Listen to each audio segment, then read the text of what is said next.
Hello everyone, today we will talk about how to fix or how to solve the problem of WhatsApp weekly on settings.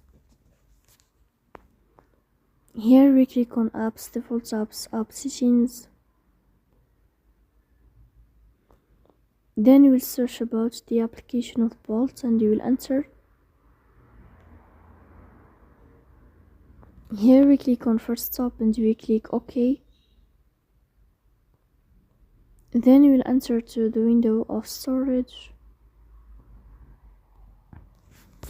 Here we click on clear cache. In the end you will turn off your phone and you will wait a moment to restart your phone again to fix that problem. So that's all, don't forget to support us by like and subscribe. See you next time and thank you for your watching and your attention.